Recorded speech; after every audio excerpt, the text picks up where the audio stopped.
ನಮಸ್ಕಾರ ಸ್ನೇಹಿತರೆ. ಇಂದಿನ ಸದ್ವಿಚಾರ, ಸೋಲು ಒಳ್ಳೆಯದೇ, ಗೆಲುವು ಅಷ್ಟೇ ಅಲ್ಲ, ಸೋಲು ಸಹ ಒಳ್ಳೆಯದೇ. ಮಹಾಭಾರತದ ದಿನಗಳನ್ನು ಜ್ಞಾಪಿಸಿಕೊಳ್ಳಿ. ಅದರಲ್ಲಿ ಪಗಡೆಯ ಆಟದ ಸಂದರ್ಭ. ಒಂದು ವೇಳೆ ಕೌರವರು ಪಗಡೆ ಆಟದಲ್ಲಿ ಸೋತಿದ್ರೆ ಏನಾಗ್ತಾ ಇತ್ತು?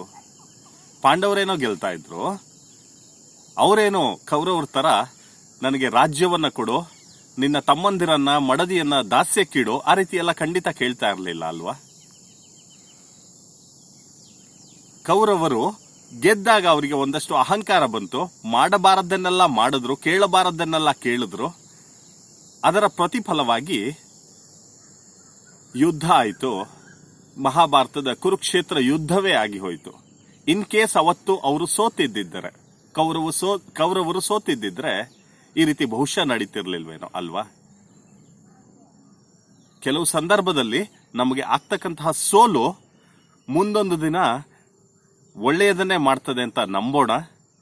ಸೋಲು ಗೆಲುವು ಇವೆರಡನ್ನ ಮೀರಿದ್ದು ನಮ್ಮ ಜೀವನ. ಏನಂತೀರಾ? ನಾಳೆ ಭೇಟಿಯಾಗೋಣ.